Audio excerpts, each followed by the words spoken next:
welcome Commodore Medioma Bhada. We are indeed honored to have you in our first ever podcast, the NGMA Show. Commodore Medioma Bhada is an alumnus of the National Defence Academy. He was commissioned in the Indian Navy in 1962, a fighter pilot by profession, participated in the 1965 Indo-Pak War and the 1971 Bangladesh operations as an operational pilot flying the Seahawk from INS Vikrant. He was a flying instructor at the Air Force Flying Academy and also on the faculty of the Defence Services Staff College at Wellington. He has commanded a Naval Air Squadron and 2 Naval Air Stations and was Director Naval Air Staff at NHQ. He commanded 2 frontline warships and has the unique distinction of being the first naval aviator to be appointed as the Fleet Operations Officer. He retired from the Navy on superannuation in 1994 in the ranks of a Commodore. On retirement, he joined the corporate world and held multifarious senior assignments in various big corporates. He is a keen sports person and is presently the president of the Western India Golf Association. He is also the person behind the INS Vikrant Memorial in Mumbai. Welcome, Commodore Medioma, to the NGMA Show. Thank you. Jai Hind, sir. Thank you very much. It's an honor and a pleasure to be with you this afternoon. Thank you, sir. Sir, to begin with, we would want to hear from you about your childhood memories, your parents, your education. I come from a very small, minuscule minority community called the Parsis, basically a Zoroastrian by religion. I was born in a small place called Belgaum, which is now known as Belgavi. My father was a practicing priest and was the head priest at the Agyari, or the fire temple in Belgaum. So basically, my birth and my initial thing was in the confines of a very religious surroundings of the Agyari itself. That's where we stayed. Subsequently, we moved out. My education was with the St. Paul's High School, run by the Jesuits, and that's where my basic education started from. St. Paul's High School, Belgaum. Childhood was like any other child. We belonged to a very, I would say, a middle class family. We had our own circle of friends. And whilst, as I said, the surroundings and the atmosphere, the ambiance was that of more orthodox nature, but fortunately, my parents were very outlooking, and so I and my other 4 siblings, we had a wonderful childhood, thanks to them. And that's how it all started. I have 4 siblings, 2 elder brothers and 2 sisters. Sir, your mother participated in the Dandi March. She walked along with Gandhiji. So, something about your mother maybe. Yes, and this is something we came to know much later. But here, if I may, since you raised the subject of my mother, I'd like to say something on her. Because I say she was a lady of substance. And why I say this? Initially, when we lost our father, I lost my dad, and I was just 9 years old. It's a very traumatic experience. And here I'd like to take some time to explain this trauma that was prevailing at that point of time. Amongst the Parsis, as you know, amongst the Zoroastrians, we do not cremate and nor do we encourage burial. We consign the departed souls, the body of the departed souls, to the Tower of Silence. I don't want to go into the methodology of the Tower of Silence, but these Tower of Silence are a very complicated engineering feat by itself, and therefore not available to all the Parsis who don't stay in major places like Bombay or Pune, etc. Belgaum didn't have a Tower of Silence. It was Dad's wish that he should be consigned to the Tower of Silence. And so that his body was taken by road to Pune from Belgaum, which is a few hundred kilometers away, and to be consigned to the Tower of Silence there. And after all the initial prayers and ceremonies that are required to be done, his body was finally being taken from the place where the ceremonies were conducted to the actual Tower of Silence. Now, amongst the Parsis, there is a custom, I don't know if it still prevails, where the ladies don't accompany the cortege which takes the body to the Tower of Silence. So, mother is left behind, whilst my uncles, that's my dad's two brothers, my own brothers who were qualified priests, by the way, though very young, they were qualified priests, they accompanied the body to the Tower of Silence. And there was mother sitting on the steps, wailing away, crying, naturally, and I recollect sitting next to her with my other sisters, and my grandmother and my aunts standing behind. And after some time the body left, my grandmother, for some reason, and maybe out of concern, says, and I will repeat it in Gujarati and then translate it. My mother's name was Dolly. She was popularly called Dolly.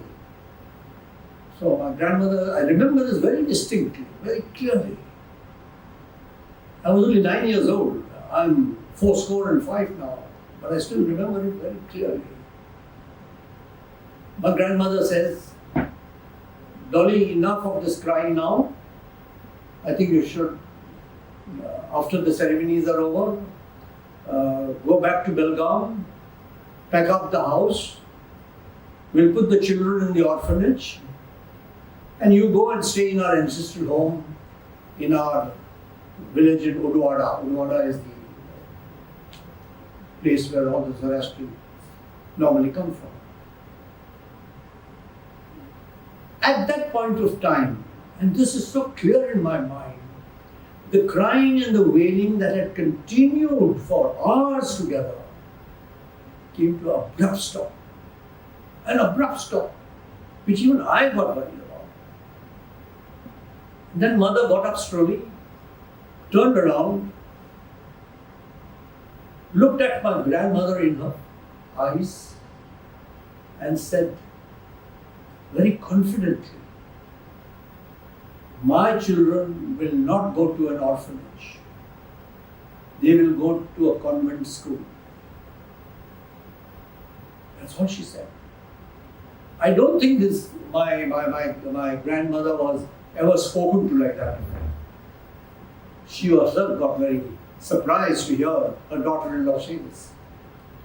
She just turned around and said, okay, whatever you want to do, and walked away. That, my friends, was the turning point in Dolly's personality and her later on, as I said, turning into a lady of substance. Subsequently, many years later, after finding what she had done, she actually, we always thought she was uneducated. You know why? because she couldn't speak English. And we, 5 of us, our children, were coming from the convent school, a Jesuit school, the nuns taught by the Jesuit priests and nuns always spoke English. They spoke English more than we spoke Gujarati at home. And Mummy couldn't speak. So we always thought that she was the uneducated one.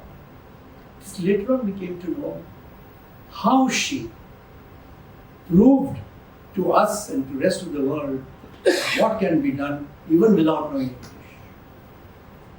A stage came when she was the president or vice president of the cantonment board.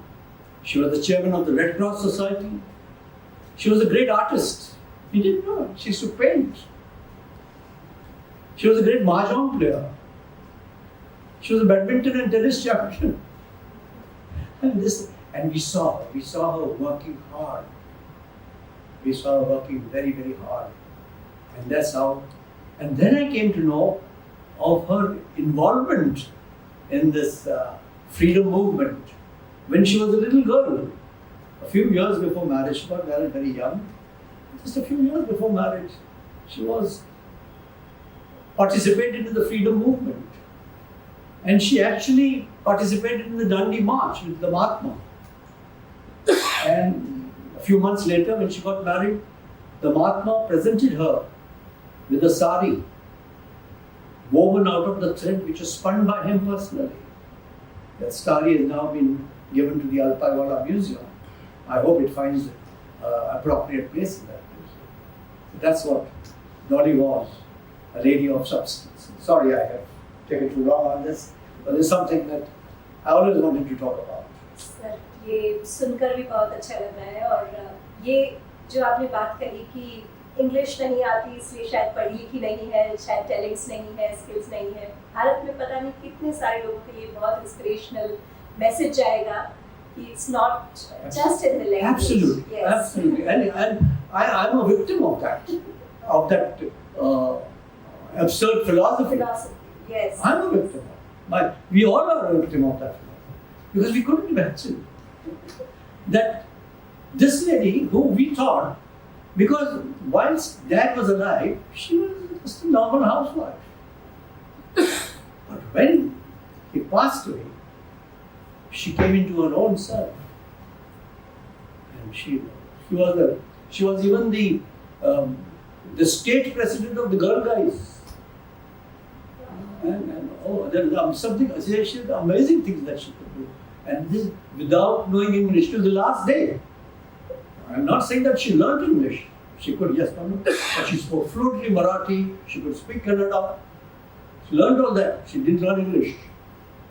This is a very, very strong and powerful message to every Indian for that matter, and we need not have to rush after English only, and we can be proud in speaking our own mother tongues, our own languages, and be skilled like Medioma sir's mom.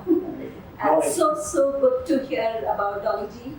Sir, you told that your father passed away when you were 9 years old, and your mother became the woman of substance in your family, and she inspired all of you. But what inspired you to join NDA? What are there some members in your family? That's a very interesting question because many people have asked me, including my grandchildren. Sometimes ask me, my sons have not bothered about that question because they took it for granted. But my grandchildren did ask me, says, Grandpa, what made you join the Navy? And as I said before, many have asked me this question. I really don't know, but maybe the fact that I was brought up in a cantonment. Belgaum is a very big army cantonment, so I was seeing what is happening. I was a Boy Scout, a very active Boy Scout. I saw parades, I saw everything. I even saw my brother joining the army. My brother joined the army. But I think the most important thing which affected me and made me join the National Defence Academy when I was between 15 and 16 years old was that urge to stop being a burden on my mother. Please understand, we had been seeing her struggling to put us through all this education, this, that. My brothers went through college. And I realized how she was struggling. She was literally struggling, working hard to keep us going. And I said, maybe by joining the National Defence Academy, I could, to a certain percentage, reduce the burden on her.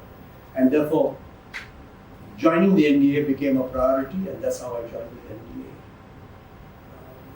Maybe one of the reasons why I joined the National Defence Academy. And of course, I did very fond of the uniform. Somebody asked me, why did you join the Navy? Why not the Army or the Air Force? I said, for the uniform. That was my initial thing. This itself is a good motivation. But how were you as an NDA cadet? Were you as sincere and very disciplined one, or you were a little different from the rest of it? Discipline one, to pata nahi.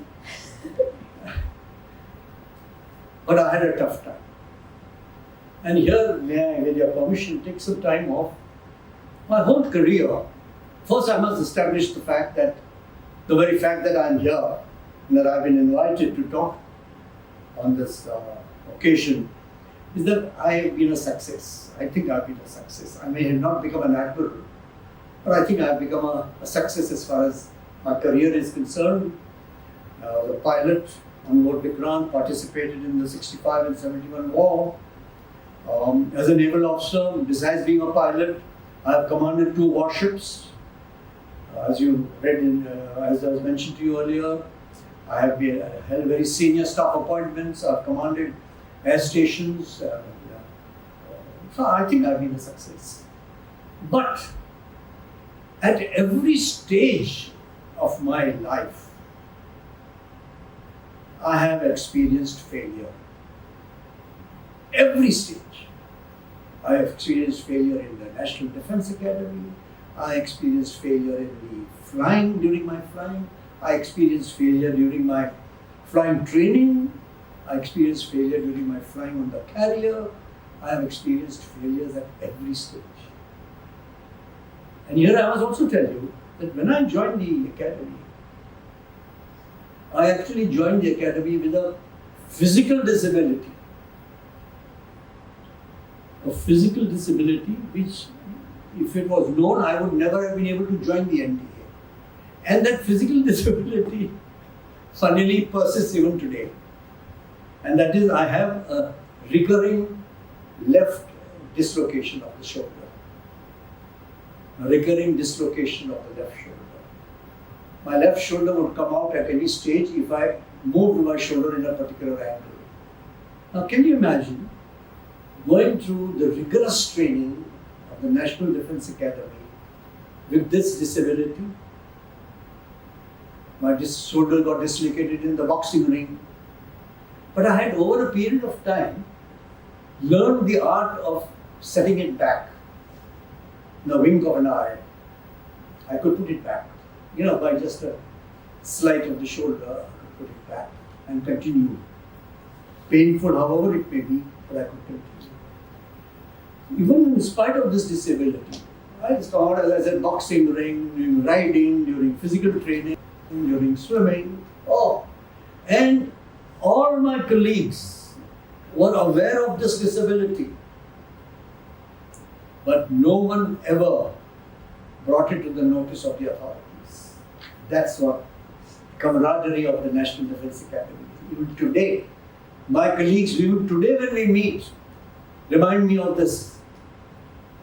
It has come out just during a little fun and games with my colleagues. It has come out. I put it back. It has come out whilst flying. Not exactly whilst flying, but during my flying training in the squadron, it has come out. But I put it back. So, once again, coming back to NDA, as I said, I had this physical disability, and the other disability I had was academic. I was very bad in maths and science. As a result, I got relegated, or failed, or to repeat. So in my first term, I had to repeat the term, so I lost 6 months there. Again, when I came into my third term, again I failed in maths and science. I failed. And if you do it the second time, you are sent home. I was actually sent home. My uniforms and all were taken back, and I was sent home with a one-way ticket. Fortunately, at that time, there was a dearth of volunteers or candidates joining the NDA. So I was called back. I went back to NDA, losing another 6 months, but I finally passed out from NDA. As far as you're talking about being, I must relate this incident because it's also been mentioned in Bachi Karkaria's book. If you remember those days, I think it was 57, 58. Nidhi Choudhary, I don't know if you recollect those years. There was this case of Commander Kawas Nanavati. I don't know if everybody remembers. This smart, young, handsome-looking commander story who picked up a gun and went and shot his wife's lover, Prem Ahuja. It was a big case in Bombay. And there was this case going on, court case going on in the Bombay High Court. And papers were all news about it, everybody was talking about it, and about how the handsome Nanavati was there and how he's being court is going on. So I said to myself, whilst I was a cadet in the NDA, I said to myself, this is one case I would like to witness personally. So one morning, I informed my colleague, another co-mate of mine, Joe De Silva. He's the only one I told. I am going to Bombay tomorrow to personally witness this case in the High Court. I left in the car, I left NDA, that's at Khadagwasa, in the cover of darkness early in the morning, practically midnight. I walked to the Pune railway station. I caught the Deccan Queen, got off at VT, walked to the High Court, sat through that case. I saw the case, I saw Nanavati, I saw his wife Sylvia, I saw Prem Ahuja's sister who was there attending. I saw the lawyers on both the sides. There was Khan Khandalawana fighting for Kawas Nanavati, and there was Rajni Patel fighting for the government against him. And I remember very distinctly seeing that time young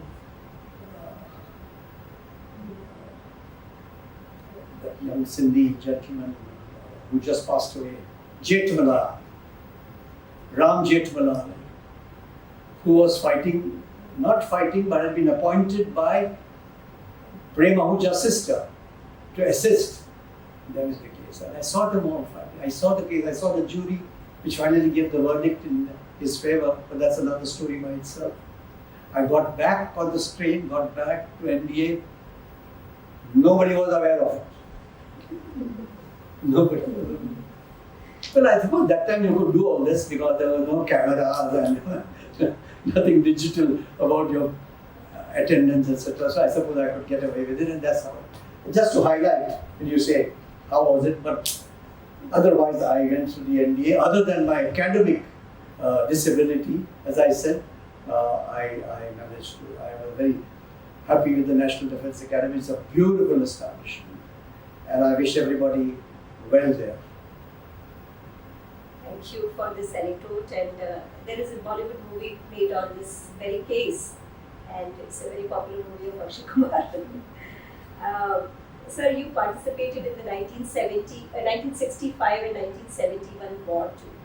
Recently, the situation was very tense between India and Pakistan, and as civilians, all of us go through anxiety when even the discussions about war happen. What was your experience of being in the war? See, I must tell you about 1965. As I said earlier, my squadron, which I was flying in, the Seahawk squadron, is a fighter aircraft. It's basically based on the aircraft carrier. Otherwise, our show base was at Goa. Goa, Dabolim, that's what the show is. So when Vikrant comes out, you embark on her and then she goes into a battle scenario. In 1965, Vikrant was in the docks and was not available for flying. And therefore the squadron couldn't embark, and therefore the squadron could not actively participate in the 1965 war. But here I must say that just a few days prior to the war, which happened in September 65, you know, as a pilot, it's an attack aircraft. You carry bombs, you carry rockets, and you have guns to fire at the enemy. Now, you need a range to fire these rockets, or a training purpose. So, you got to go and fire. At that time, in 1965, only the Air Force had these firing ranges, where you could go actually and drop your rockets, or drop your bombs, or fire your guns on a target. So, sometime in early 65, the squadron from Dabolim moved to Jamnagar, because Jamnagar had a air-to-ground firing range for the squadron to carry out practice firing. So we were at that point of time in Jamnagar, at the Jamnagar Air Force Base in 1965. I think we had just come in about a week or so earlier before the thing. And we actually were not aware, or at least at my level, a very junior level, 65, at the junior level, were not aware about the winds of war that were blowing. But finally, on one particular day, we were told that war is imminent in any time now. Well, we said, okay, war is imminent, and we forgot about it. I remember this very clearly. We finished our flying, I forget the date. We finished our flying and we came back to the mess where we were staying, the Air Force mess, and we were having this cup of tea, sitting outside. September is quite cold in Jamnagar. Sitting outside and having this cup of tea, when we saw these aircraft looming up, 4 aircraft looming up, they looked like our normal Indian Air Force aircraft Canberras. They pulled up and they came into a dive. And we also said, there comes the Air Force. There comes the Air Force. You know, the naval pilots saying, there comes the Air Force. But next thing you knew, they were actually dropping bombs on us. We were under attack. Live bombs had been attacked and been thrown at Jamnagar airfield. That's when the first attack of 1965 war took place at the Jamnagar airfield on that day in September. Now I was at 12th or 16th of September, I'm not sure. Of course, we all of a sudden realized that we were under attack, and preparations had gone out, trenches had been dug around in the base, so we all rushed into the trenches. And folks, I still remember, we spent that whole night in the trenches, being bombed by the Pakistani Air Force throughout the night. Throughout the night, we were bombed. What would happen is, an aircraft would come and drop a flare. You know what a flare is? A kind of a bomb which has a little parachute attached to it. And it illuminates. So the aircraft drops it, so this illuminated bomb is slowly coming down, illuminating the area, and then the other bombers would come and then attack the base based on that illumination that they had seen. That's what was all that. Throughout the night we were under attack. Finally, orders came from our headquarters, naval headquarters, that they realized that, for some reason, they realized that Jamnagar is being bombed because the naval aircraft are there.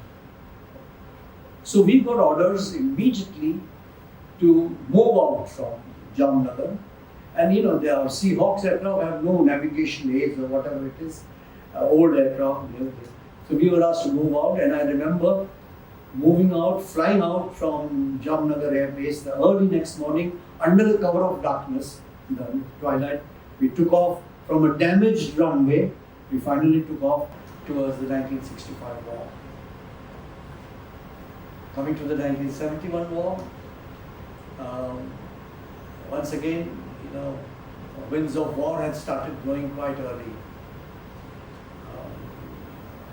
I remember I had taken a few days leave and taken my wife to my hometown, which I told you earlier, Belgaum, which is not very far from Goa. Belgaum is the hometown. I'd taken my wife for her first delivery. I'd taken a few days off, and within a week of my firstborn arrival, Zubin, his wife is sitting here. Zubin's arrival, within a week, I received a telegram. Those days telegram was the only mode of urgent communications. So we got a telegram saying, report forthwith for duty, balance of leave cancelled. So naturally I rushed back, and it was sometime in July, and by end of July, we embarked on the aircraft carrier, which incidentally, and here I must pause, and it's very important, that even in 1971, Vikrant was not in a full state for operations out at sea. Normally the carrier has got 4 boilers. Boilers are what is required because it's a steam propulsion, to provide the steam to move your propellers to movement. Out of the 4 boilers, one was totally redundant, totally out of commission.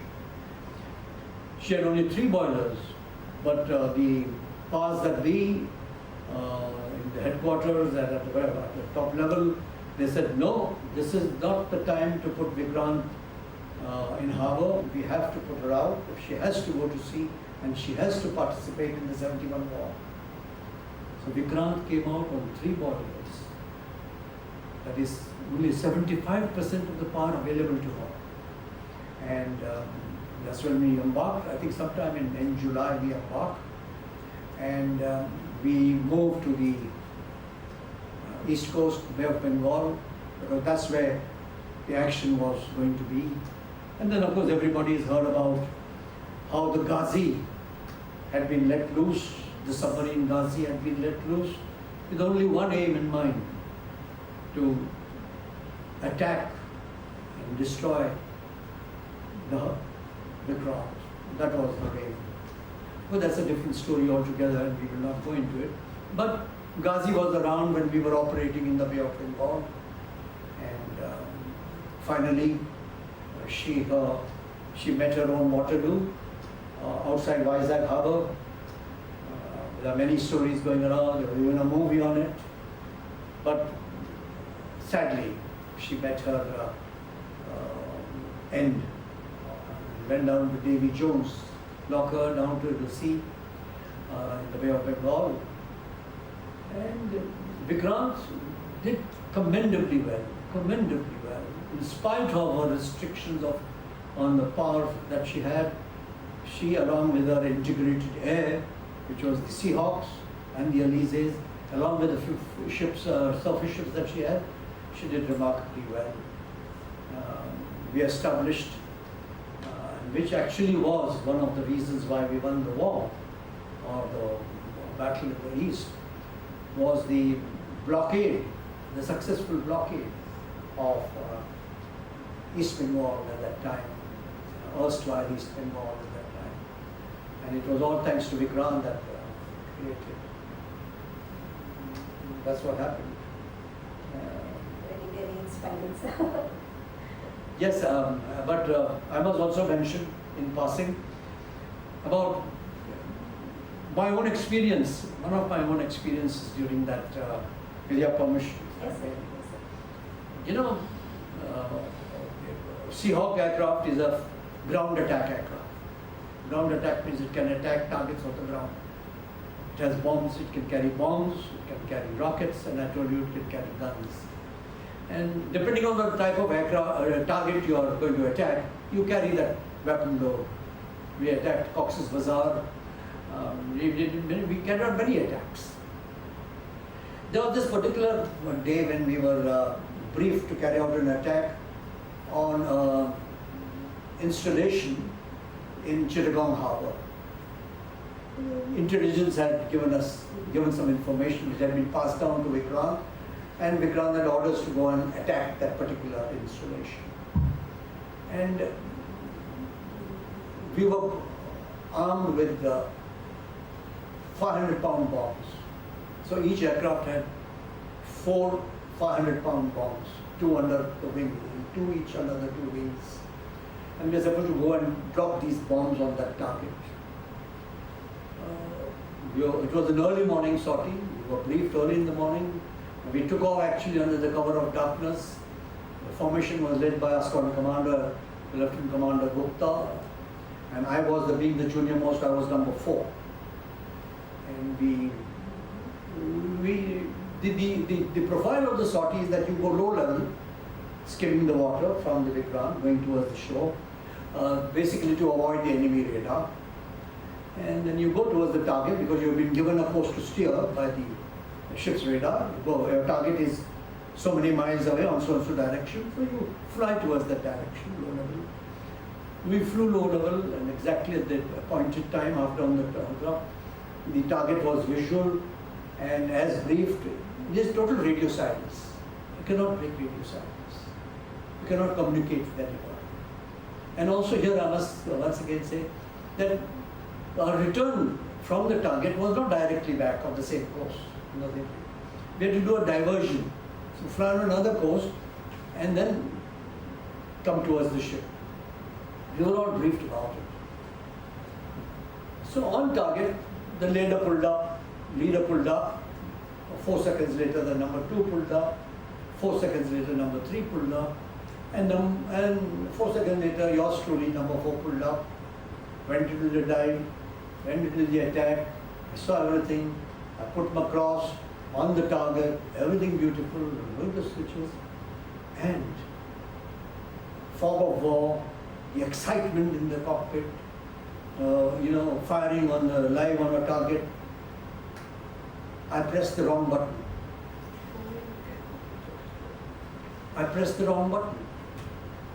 My bombs didn't go off. Now I'm in a dive, I'm at a high speed, I'm at the correct angle, everything correct, but I pressed the wrong button. So the bombs didn't go off. Now I had reached the height by which I had to pull out, minimum pull out, otherwise I would have gone into the ground. So I pulled out. Sorry. I pulled out of the attack with my 4 bombs still intact. I couldn't break radio silence to tell my leader or seek his advice. And as briefed earlier, the leader, the number 2 and the number 3 have flown on the predetermined course. I just had this few seconds to make up my mind. What do I do? I can't go back on the carrier with live bombs. And that split second, I took a decision. I went back to the target. I did a circuit. I went back low level. I went back to the target. I pulled up, went back into the dive. This time I made sure that I pressed the right button. So instead of using my forefinger, I had to use my thumb. I used my thumb properly. I dropped those 4 bombs. I pulled up, and I knew which course to steer. So we had all been briefed. So I just steered that course. And we were told for how many minutes you are supposed to steer it. So I steered that course for the duration. I altered course back. Total radio silence. I knew exactly what to do. And sure enough, there out at sea, I saw the white wake of the carrier. You know the wake, when the ship goes, there is a little wake. The ship is very small, but the wake is very long. And that becomes visual to the pilot. I saw the wake and said to myself, I have come back to the carrier. I don't know what is going to happen now. At that point of time, I also heard the leader establishing communications with the carrier and giving his position with reference to the carrier. Then I looked and I saw the 3 aircraft. I opened throttle, I went and joined them, and all 4 aircraft landed as planned, in spite of this little masti that I did on the target. I landed that. And of course, after that is a different story. I had to, nobody asked me, where were you? Because we took off together and we landed together. And everybody was quiet. Then I went and told the squadron commander, this is what had happened. He says, Mike, I knew something was awry because I could only see two of you and I didn't see you. Two of the others, I didn't see you where you are. I said, this is what had happened. He said, just keep quiet and let's get it. That was my experience of my personal experience and in a live situation on an enemy target. And what had happened here is that because of the time delay from the last fourth aircraft pulling out from the dive and me coming back, there was a time delay. It takes me some time to go around, go down, come back again. The enemy and on the ground thought this is a second wave. You understand? So they thought this is the second wave of aircraft which is coming now to attack us, and they were actually ready. So I came across a lot of ground fire in my second attack. But I was fortunate, nothing hit me, and I'm still alive to tell the tale. इतनी interesting story है. अगर क्योंकि आपकी जो कहानी है इनमें 2 Bollywood movies तो हमें मालूम ही चल गई है. आपकी लाइफ में बनानी पड़े तो who shall act as the lead? Sorry. If at all your life Bollywood decides to make a movie, somebody decides to make a movie, who should act as the lead in the lead role? It's very Bollywood style. Not being able to. Oh, wow. You would want Brad Pitt to act. As I said, this is the first time somebody is asking me such a question. I don't know. Your entire life has been movie like that. Making a movie on it or something. I'm at a loss for words, man. I'm sorry. But as I'm looking at my daughter-in-law sitting here and saying, Brad Pitt, or what's the other fellow's name? I mean a James Bond character. It's one character, very James Bond. So you also joined private sector post-retirement, and you have held many positions in corporate world. How has been that experience? And we are in government, you have served in government, and a general perception about government sector, public sector is that it is not efficient and private is more efficient. Something on that, how do you see both the worlds? Here I must, I enjoyed my time in the private sector. Honestly, I enjoyed it. It was absolutely wonderful. It was a very short stint that I had with the private sector because by then I reached my age of 60. And as per those rules of that particular organization. But I must tell you here, see how naive we were at that point of time when we just left. And coming out of a service, especially on superannuation where you have spent the whole life, working life in uniform, we have led a very sheltered life, cocooned life. Whether you stayed even our staying was in nothing, even our children's education, everything was in a very confined area. And when you came out, it was a cultural, I won't say shock, but a cultural difference was there. And I remember I was interviewed, and final interview was with the chairman of this huge company. And he says, we are very happy to have you with us, Commodore. And so what do you expect by way of remuneration? I haven't thought of it. I've never given it a thought. What's the remuneration? Because my remuneration was coming straight from the government into my bank account. I don't know what you're talking about. So I said, sir, Mr. So-and-so, I don't know about the remuneration, but let me tell you, I was a Commodore in the Navy.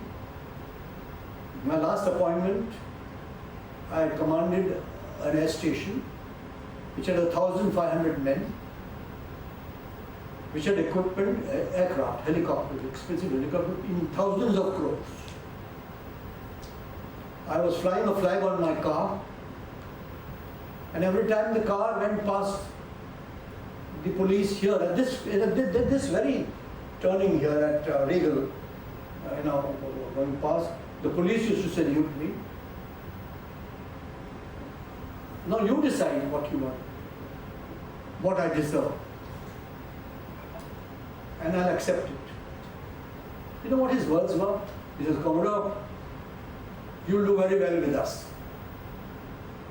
You'll do very well with us. I said, thank you, sir. And he said, and then he told me very frankly, he says, basically we are in manufacturing of automobiles. And we have these huge automobile factories all over. And our automobile factories are headed by so-and-so rank, so-and-so appointments. And that's the appointment we'll give you. I said, fair enough. If you think that's what I deserve, I'll take it. I had absolutely no problem with the organization thereafter. I really enjoyed it. Then later on I found out, basically a naval officer, for that matter any defense officer, he is the adept of taking charge of any situation. Any situation. And particularly in such cases where it's man management. The most important thing is man management. And I think a defense officer is very well trained and mentally equipped to undertake man management. That is what it was all about, man management. I also found later on, as I was going through my time, that there is something called the principles of war. In the defense forces, something called the principles of war. There are 10 principles of war. Selection or maintenance of aim, flexibility, economy of effort. I said each one of them was applicable in the private sector, in its own way. Yes. In its own way. So I really had absolutely no problem in the private sector. I enjoyed myself, and I said man management, and that's something, as I told you earlier, we in the services, we in uniform, know exactly how to do that. So to just answer your question, I had a wonderful time. Indian Defence Forces are efficient, whether they work in public or they work in private sector. They bring efficiency to private sector. Maybe because also that certain element of discipline. Discipline that is there in the defence. So if you have discipline in the private sector, people had warned me, oh, the unions. You'll be surprised. I had an appointment in which I had to deal with the union leaders, and it's a big, huge corporation, a huge union, a huge labor force, and I had to deal with the unions. I got along famously well with them. I got along very well. You be reasonable, we are reasonable. You be also. I had absolutely no problem with the union. On the contrary, they used to come and ask me, "Sir, कोई problem है क्या? उधर कोई problem है क्या? उधर कोई problem है क्या? मैंने कोई problem नहीं है." Sir, recently Operation Sindoor took place. Your take on Operation Sindoor and the ceasefire that took place? I don't know if I'm really qualified to comment on this, because my information about Operation Sindoor is limited to exactly, or I'm exposed to information that each one of us has, the media. That's all. Where else? I'm not party to anything that happens behind the scenes. But each one of us has the ability to interpret this information to our advantage. As far as Sindoor is concerned, I think it had to happen. Sooner or later, it had to happen, ladies and gentlemen. And it has happened. It has been, in my opinion, it has been wonderfully conceptualized. It has been very intelligently visualized and very effectively actualized.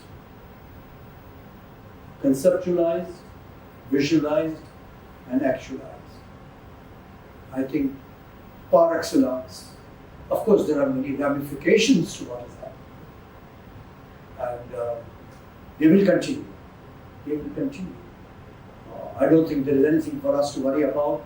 I'm very happy that we have taken a stance and we continue taking a stance. Every day there is a change, including as of this morning.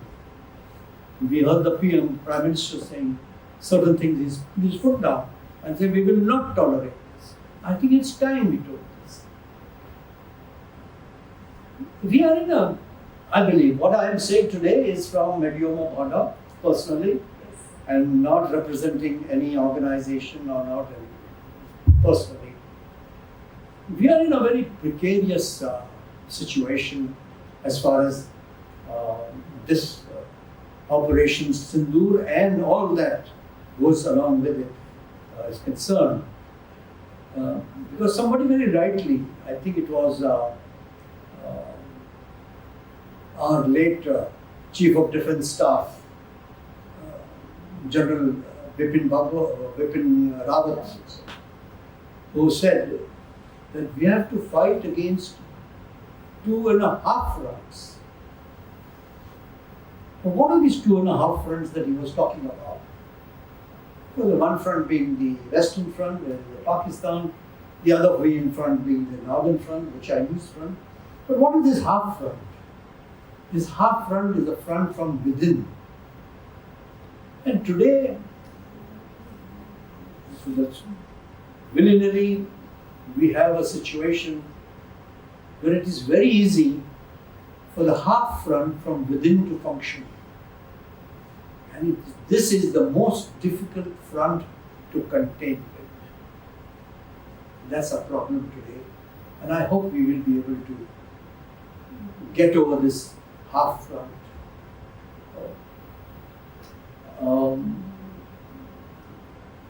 Media,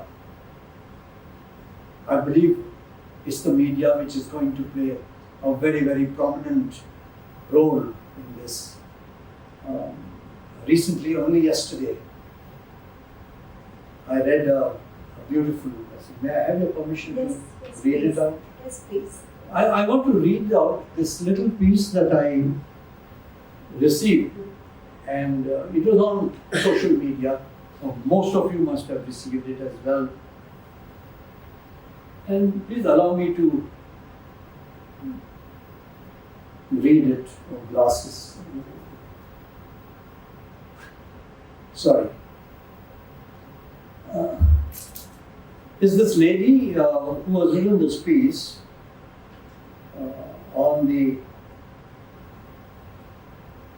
current situation that the nation is facing.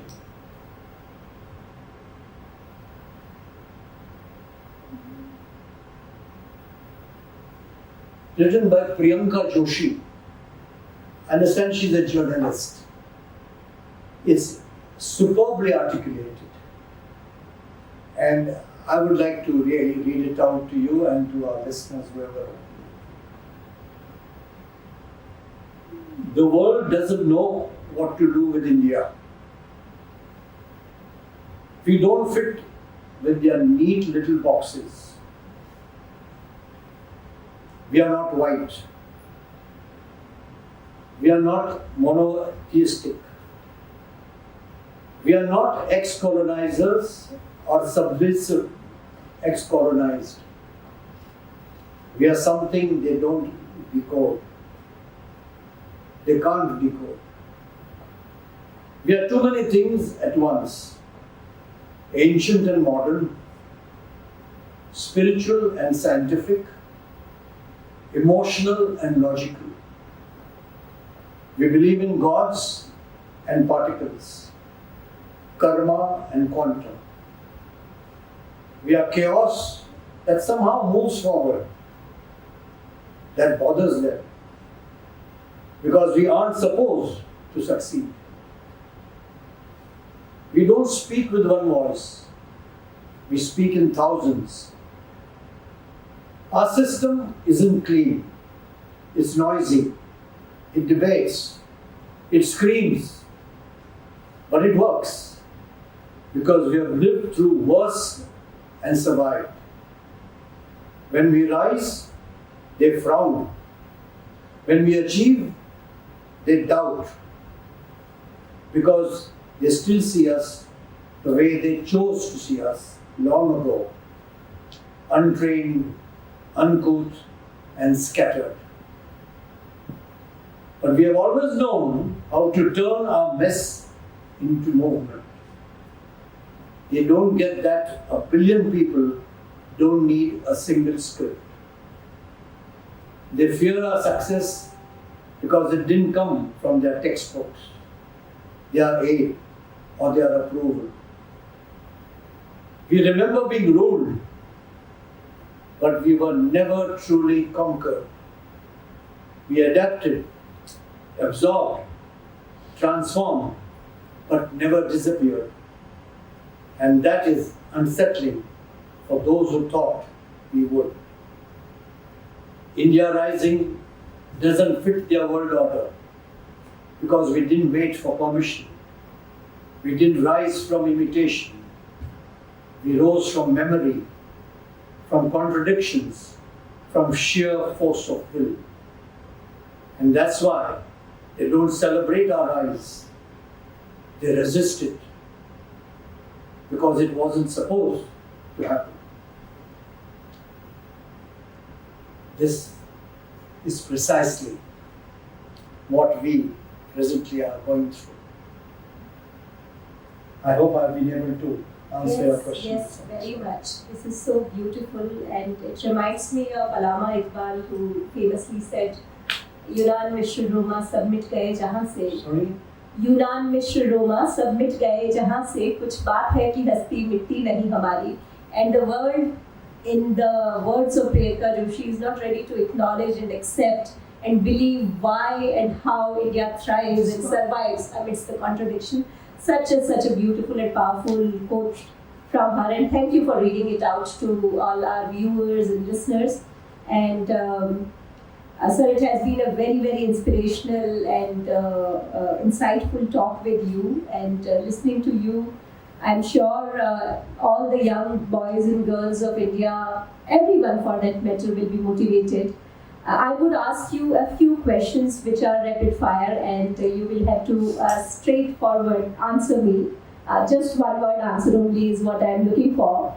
And so the questions begin now. War or peace? Peace. Weapons or food? Food. Golf or flying? Flying. Mountains or oceans? Mountains. Red or blue? Blue. Your favorite food? Something fast. Kansa. Your favorite travel destination? Perth, Western Australia. Where your son lives. Your favorite movie? I'm not a movie buff, so I don't know. That's great. If you can go back in time, is there anything that you wish to change? If I can go back in time, I would like to go back, start all over from National Defence Academy. Once again. Go through the same thing that I've gone. Wow. Every minute of it, So good to hear. including the pitfall. One message that you wish to give to your younger self, a 20-year-old Medioma. More fun? I'm reminded of this cute little story. It's a teacher, one day all of a sudden asking a little kids, what would you like to be when you grow up? Oh, one child got someone says, I want to be a doctor. One says lawyer, one says engineer, one says I'll follow my father's business, and it continues like that. I remember when I was asked this question many years ago, I said I want to be an engine driver. Now that's my advice to anybody. Do what you want to do, which will make you happy. That's the essential part, the essence of being happy and proud and elated in what you are doing, what you are going to achieve. I think I achieved. I was happy in every bit, including my pitfalls, as I said. I enjoyed how to come out of it, and yet every bit of it. So whatever you do, be happy. But here again, with your permission, I would like to lay a caveat. Whatever you do, whatever you want to do, make sure it starts off with goodness. Anything we do, by the way, goes through 3 stages. As I mentioned sometime earlier, you go through a conceptualization stage, visualization, and actualization. Anything. You're going to go, after this, where am I going? I'm conceptualizing it, visualizing it, and I will actually do it. Everybody does. But whatever you do should be with good thoughts, good words, and good deeds. You can't go wrong. Thank you so much, and I'm sure everybody in the NGMA enjoyed listening to you, and the listeners who will listen to this podcast on our channels will also get inspiration from you. Thank you, Commodore Medioma sir, for joining us today and sharing your insightful and motivating journey of yours with our audience. We are sure that a lot of our viewers would seek inspiration from your life and will do their part in the nation building. Once again, very, very heartfelt thanks to you. And I would like to quote his favorite quote, which is from Abbey Lincoln, which is, "Success is going from failure to failure without losing enthusiasm." And let us as Indians never lose enthusiasm and hope in the dream of India of 2047, India of Amrit Kal, for which each one of us is aspiring so dearly. Thank you so much. Thank you for that.